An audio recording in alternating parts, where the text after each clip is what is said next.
Hi, my name is F Borg, and I'm a partner at WH Partners, heading the gaming advisory section of the firm. Today, I will talk to you about good practice in gaming regulation. A well-thought framework would safeguard the public interest by ensuring fairness and protecting vulnerable persons more effectively than a game ban. It is shown that gaming bans simply push the industry underground, offering less protection to minors and vulnerable persons. Proper regulation also helps in preventing the use of gaming for the purposes of crime and money laundering.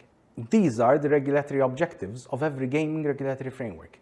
To achieve these objectives, it is advisable to design the regulatory framework in a robust, balanced, and future-proof manner. Such design needs the following 4 ingredients: technology and game neutrality, focus on player protection, non-duplication of controls, and feasibility. Technology and game neutrality encourages sustainability, innovation, and development, rather than stifling it. Having a technologically neutral law prevents discrimination between different types of technologies with similar functionalities, or between mainstream and emerging technologies. It also allows customers to have better choice of services.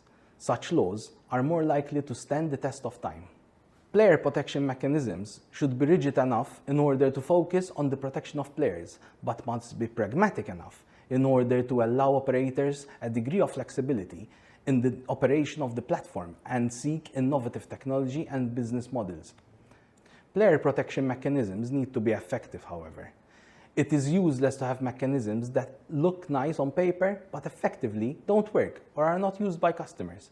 The most important mechanisms are usually those that promote transparency and self-control.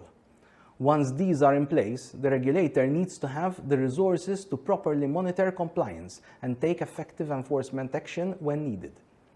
Non-duplication of controls cuts bureaucracy and allows the regulator to focus on what is really important.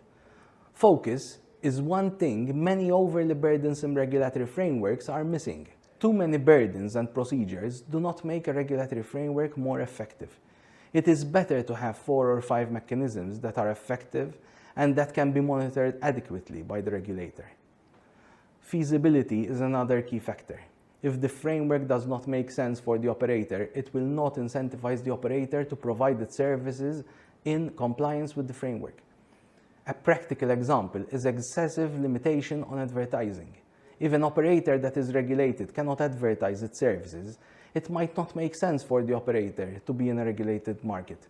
Regulated operators face competition from unregulated ones.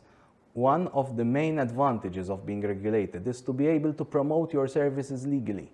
Fair taxation is another example. Unregulated operators pay less tax and can afford to give higher returns to players, since their costs are lower. Therefore, if the taxation is too high, regulated operators would have a heavy competitive disadvantage.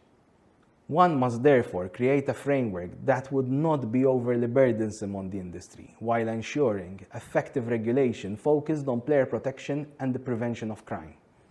A good legislative framework focuses on the areas that truly matter in order to streamline supervision.